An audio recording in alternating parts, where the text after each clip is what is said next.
Hello दोस्तों, मेरे इस नए चैनल ऋषभ कुमार सिंह में आपका बहुत स्वागत है। चलिए आज मैं फिर से भारतीय संविधान से कुछ रिलेटेड क्वेश्चन लाया हूँ। चलिए देखते हैं। Good luck. तो चलिए दोस्तों वीडियो शुरू करते हैं, जिसमें मैंने बताया था भारतीय संविधान के कुछ महत्वपूर्ण प्रश्न हैं। चलिए फर्स्ट क्वेश्चन ये है, भारतीय संविधान के किस अनुच्छेद के तहत राष्ट्रपति पर महाभियोग लगाया जा सकता है? तो इसका आंसर होगा अनुच्छेद 61 के तहत। चलिए अगले क्वेश्चन पर चलते हैं। भारतीय संविधान के किस अनुच्छेद के तहत आकस्मिकताओं में राष्ट्रपति की कृतियों का निर्माण कर सकता है? इसमें अगर मान लीजिए राष्ट्रपति अगर किसी कारणवश कार्य नहीं कर पाते हैं तो उसमें अनुच्छेद 70 लगाकर किसी और का कोई भी काम कर सकता है। इसका आंसर होगा अनुच्छेद 70। चलिए अगले क्वेश्चन पर चलते हैं। राष्ट्रपति का मासिक वेतन कितनी है? इसका आंसर होगा 50 लाख रुपए। चलिए अगले क्वेश्चन पर चलते हैं। भारत के प्रधानमंत्री, राज्यपाल, महान्यायवादी की नियुक्ति कौन करता है? इसमें 3 क्वेश्चन सम्मिलित हो चुके हैं, जिसमें प्रधानमंत्री, राज्यपाल, महान्यायवादी आते हैं। इसका आंसर होगा राष्ट्रपति। चलिए अगले क्वेश्चन पर चलते हैं। लोकसभा को भंग कर सकती है? इसमें आंसर इसका होगा राष्ट्रपति। लोकसभा को राष्ट्रपति भंग कर सकते हैं। चलिए अगले क्वेश्चन पर चलते हैं।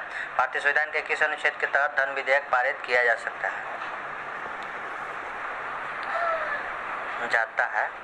चलिए अगले क्वेश्चन चलते हैं। सॉरी इसका आंसर होगा अनुच्छेद 110। चलिए अगले क्वेश्चन पर चलते हैं। राष्ट्रपति की संयुक्त बैठक बुला सकती है? राष्ट्रपति संयुक्त बैठक बुला सकती है। इसका आंसर होगा अनुच्छेद 108 के तहत। चलिए अगले क्वेश्चन पर चलते हैं। भारतीय संविधान के किस अनुच्छेद के तहत अध्यादेश जारी करने का प्रावधान है? इसका आंसर होगा अनुच्छेद 123 के तहत। चलिए अगले क्वेश्चन पर चलते हैं। भारतीय संविधान में आपातकालीन से संबंधित उपबंध किस अनुच्छेद के तहत आती है? इसका आंसर होगा अनुच्छेद 352 से 360 के तहत। मान लीजिए किसी कारणवश आपातकालीन में कोई कारण घटना घट जाती है तो इसमें इस अनुच्छेद के तहत इसका प्रावधान लगाया जा सकता है। चलिए अगले क्वेश्चन पर चलते हैं। युद्ध बाह्य आक्रमण के कारण लगाया गया आपात संविधान के किस अनुच्छेद के अंतर्गत आता है? तो इसका आंसर होगा अनुच्छेद 352 के तहत। इसमें राष्ट्रपति के पास निहित शक्ति होती है, जिसमें युद्ध बाह्य आक्रमण के किसी भी फैसले को वह ले सकती है। चलिए अगले क्वेश्चन पर चलते हैं। वित्तीय आपात के प्रावधान इस अनुच्छेद के तहत आती है? वित्तीय आपात के प्रावधान किस अनुच्छेद के तहत आती है?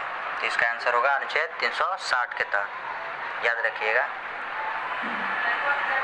भारत की प्रथम महिला राष्ट्रपति थी? इसका आंसर होगा प्रतिभा देवी सिंह पाटिल। चलिए अगले क्वेश्चन पर चलते हैं। उपराष्ट्रपति से संबंधित प्रावधान किस देश के संविधान से लिया गया है? इसका आंसर होगा अमेरिका से। चलिए अगले क्वेश्चन पर चलते हैं। उपराष्ट्रपति की न्यूनतम आयु कितनी होती है? कितनी होती नहीं है, कितनी होनी चाहिए? तो इसका आंसर होगा 35 वर्ष। चलिए अगले क्वेश्चन पर चलते हैं। भारत के प्रथम उपराष्ट्रपति कौन थे? इसका नाम है, चलिए आंसर है इसका डॉक्टर एस राधाकृष्णन। चलिए अगले क्वेश्चन पर चलते हैं। उपराष्ट्रपति अपना शपथ के समक्ष लेते हैं? मतलब उपराष्ट्रपति अपना शपथ किसके समक्ष लेते हैं? इसका आंसर होगा राष्ट्रपति के समक्ष। चलिए अगले क्वेश्चन में चलते हैं। राष्ट्रपति के पद खाली रहने पर उपराष्ट्रपति राष्ट्रपति की हैसियत से कार्य कर सकता है? यदि मान लीजिए राष्ट्रपति किसी कारणवश उपस्थित न रहे तो उपराष्ट्रपति इसके कार्य को कर सकते हैं। इसका आंसर होगा अनुच्छेद 65 के तहत। चलिए अगले क्वेश्चन पर चलते हैं। संविधान के किस अनुच्छेद के तहत प्रधानमंत्री की नियुक्ति राष्ट्रपति करता है? इसका आंसर होगा अनुच्छेद 75 के तहत। चलिए अगले क्वेश्चन पर चलते हैं। मंत्रिपरिषद लोकसभा के प्रति सामाजिक रूप से उत्तरदायी होते हैं? तो इसका आंसर होगा अनुच्छेद 75 क, यानी 75 सी भी बोल सकते हैं। हमने इस पिछले वीडियो में बताया था कि लोकसभा के प्रति मंत्रिपरिषद लोकसभा के प्रति उत्तरदायी होते हैं। चलिए अगले क्वेश्चन में चलते हैं। भारत में सबसे बड़ा कार्यकाल कर चुके प्रधानमंत्री का नाम क्या है? तो वो है जवाहरलाल नेहरू, जो भी कांग्रेस के अध्यक्ष पहले थे। चलिए अगले क्वेश्चन में चलते हैं। भारत में सबसे कम समय के लिए प्रधानमंत्री रह चुके हैं? इसका आंसर होगा अटल बिहारी वाजपेयी। सिर्फ 13 दिन के लिए ही यह प्रधानमंत्री रह चुके थे। चलिए अगले क्वेश्चन पर चलते हैं। जवाहरलाल नेहरू कितने वर्षों तक प्रधानमंत्री का कार्य कर चुके हैं? चलिए पिछले क्वेश्चन में मैंने बताया था कि सबसे लंबे समय तक ये प्रधानमंत्री रह चुके थे। चलिए इसका आंसर होगा 16 वर्ष 9 महीना 12 दिन, यानी ये वह 16 वर्ष 9 महीना 12 दिन तक प्रधानमंत्री रह चुके थे। चलिए अगले क्वेश्चन पर चलते हैं। प्रधानमंत्री पद से त्याग पत्र दे चुके प्रधानमंत्री का नाम बताएं।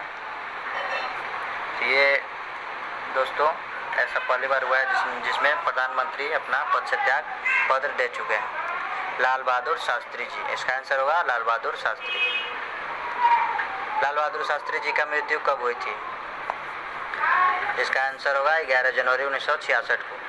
चलिए अगले क्वेश्चन पर चलते हैं। सबसे कम उम्र में बनने वाले प्रधानमंत्री हैं?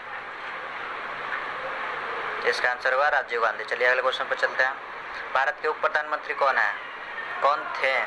इसका आंसर होगा सरदार वल्लभ भाई पटेल। शायद आप लोगों ने उप प्रधानमंत्री नाम पहली बार सुन रहे होंगे, लेकिन यह बुक में दिया हुआ है। चलिए अगले क्वेश्चन पर चलते हैं। भारतीय संविधान के किस अनुच्छेद के तहत लोकसभा का संरचना का उल्लेख किया गया है? चलिए अगले क्वेश्चन पर इसका आंसर होगा अनुच्छेद 81। चलिए अगले क्वेश्चन पर चलते हैं। वर्तमान में लोकसभा के सदस्यों की संख्या कितनी है?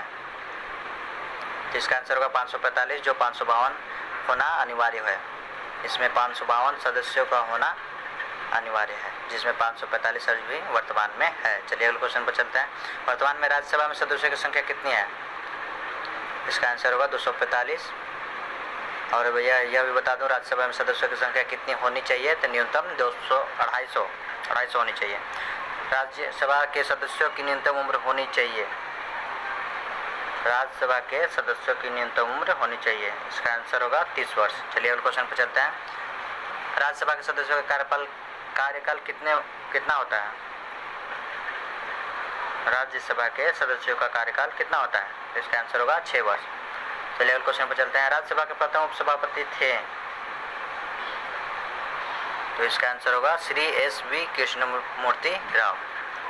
राज्यसभा के प्रथम उपसभापति थे श्री SV कृष्णमूर्ति राव।